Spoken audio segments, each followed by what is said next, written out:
My pride and joy, this is my Variegated Frydek. Okay, so how did we get to that point? So it all started when I was just watering the plants inside my greenhouse. Tra-la-la-la-la. And if you know me, you know that plant chores only happen at night after my gremlins are fast asleep. Don't ask me why, but plant chores just hit differently when it's night. All my best work happens when the sun goes down. Just kidding, there's probably monkeys playing cymbals in my head right now. And then I noticed my Variegated Frydek was looking a little bit sad and droopy, so I took her out to check on her. And she seemed off, especially from the side angle, like What the heck? and so I pulled it out of its reservoir cup and I noticed that most of the roots had rotted. Anything that's translucent is completely soft and mushy and no good at this point. Definitely looked like it was root bound inside this little cup. I was not mentally prepared to handle this task, but I quickly calculated in my head that this would take about 5 minutes. But that's in plant time. 5 minutes in plant time is actually 3 hours in normal human time. That math? So I went down my stair slide to get some supplies. Normally this is such a joyful task, but even the stair slide brought me no joy. So I walked over to my supply cabinet and I figured I'm gonna need a bigger clear cup to repot the Frydek in. I got some hydrogen peroxide to deal with the root rot and of course some root crack and then also some stratum just in case I find corms to propagate. P.S. Stair slides work great for going down, not so much for going up.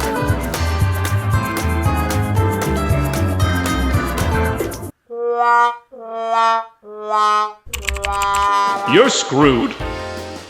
So this Variegated Frydek was actually the start of my Variegated Alocasia collection and it has special meaning to me because my friend gave me this corm and I grew it into such a beautiful plant. And this was back when Frydeks were super expensive and rare, like a corm would be up to $100. And this plant I chose to grow in LECA, which stands for Lightweight Expanded Clay Aggregate. It's a way to grow plants semi-hydroponically. And oh my gosh, there's just so much rot. But look, she's pregnant! And pregnant with a huge corm at that.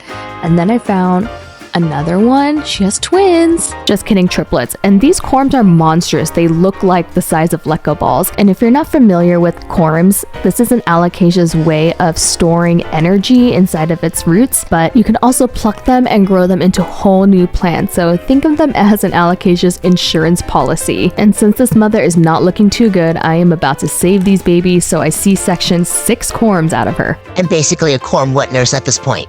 And then I spent the next about 10 minutes Translation, 40 minutes in human time. pulling out all those soft, mushy roots.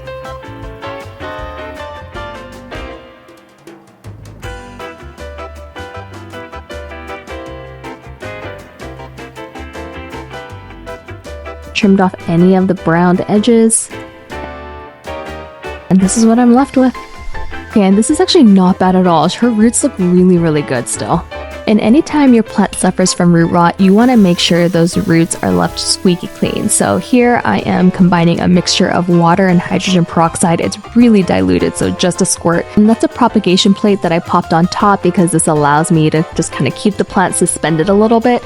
And the roots are just going to sit in here for about half an hour. And this hydrogen peroxide is going to kill any bacteria and fungi that causes rot. LECA can be reused, but this batch does need to be sterilized before I use it again. And now on to incubating these 6 corm babies. Propagating Alocasias from corms is such a satisfying experience. I can't recommend it enough. It's like unlocking a next level of plant parenthood. It's just so satisfying being able to grow an entire plant from something so small. And here I'm just peeling off that husky outer layer from the corm. I find that this just helps the roots pop out a little bit more quickly. Taking a quick little cat nap with my 6 new grandchildren. But once you pluck a corm from its mother, you do need to act kind of quickly. And then I spilled all my stratum.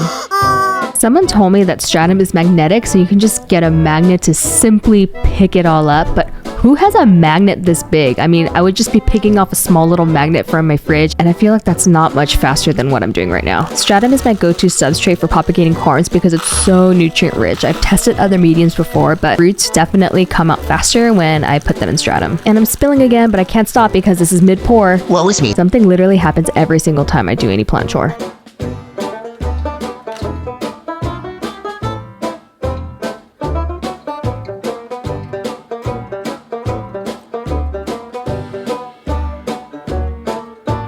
I'm not really burying them, I'm just very lightly placing them on top, and then closing up the lids for humidity.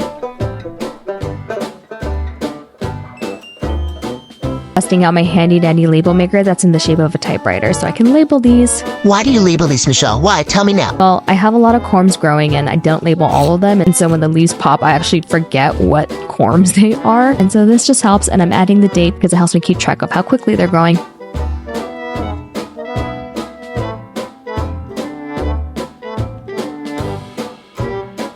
And these will incubate nicely inside of my greenhouse under grow lights for 12 hours a day in temperatures that are above the 70s. And just like that, I'm a grandma to sextuplets. Let's check out how this mom is doing.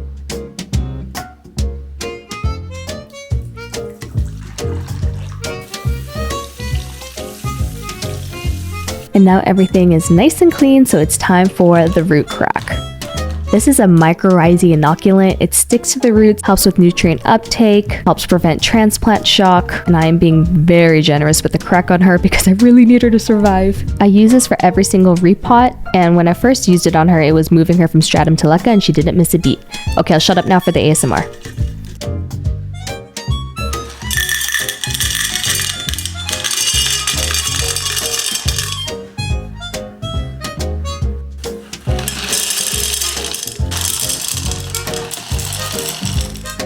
Okay, if I was pregnant with 6 kids, I'd be droopy too. So I'm using these acrylic stakes to hold up her leaves and support her a little bit better so she looks a little bit more perked up.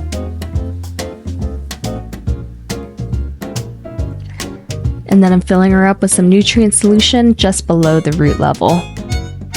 Not bad. She looks okay for having given birth to 6 corms. I'm hopeful I'm gonna have her rehab inside of the greenhouse as well next to her children. And then I continued on with the rest of my evening like a normal person. And here we are 2 weeks later. She lost all her leaves except for one and most of her roots. Right side, those fuzzy roots at the top, those are actually new, so hope is not completely lost, but this is just so sad. Okay, so here's take 2. I am just going to completely reroot her in stratum just like her babies.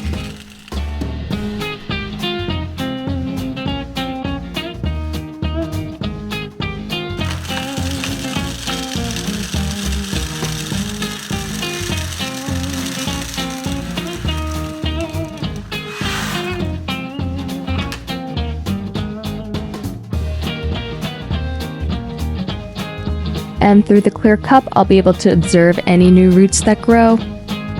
Look, she looks so good. And 80% humidity is not going to be good enough for her. I'm actually going to put her in my plant ICU box, which is just a plastic box inside my greenhouse. I'm putting an imported plant in here as well that's also rehabbing, and it's going to be in 100% humidity now inside of here. Now let's check on those babies. Nothing. Nada. Nothing again. Nope. Tiny roots starting to form. More roots on this one. I've had some corms take in upwards of 5 months to actually pop their first leaf. I'm a patient person. Are you kidding me? Do you know me? I ordered another one. So why did I fail so horribly at this plant? It makes me so sad because my friend gave this to me and it was the prettiest Frydek ever. Like every leaf had the best variegation. But I definitely think plucking off all of her corms stressed her out a little bit, along with just the unpotting and the repotting and unpotting her again, and so I definitely stressed her out. In my experience, these Frydeks are particularly sensitive, or Alocasias in general, particularly sensitive to getting their roots messed around with, but I still have faith. Even if an Alocasia loses, I see a net. Even if an Alocasia loses all of its leaves, it'll still grow back as long as there's a healthy root system. This will be in the ICU for several weeks, if not months, and we'll see how it goes. But I can't wait to get my new one.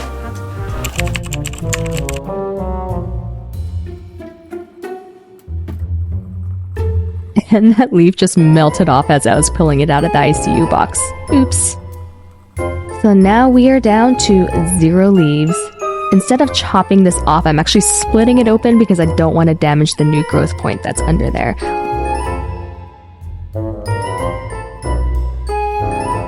I see new roots growing. Still sad because she was so beautiful 2 months ago. But here's the replacement. I mean, the backup. And the variegation is gorgeous, and there is new leaf coming out too.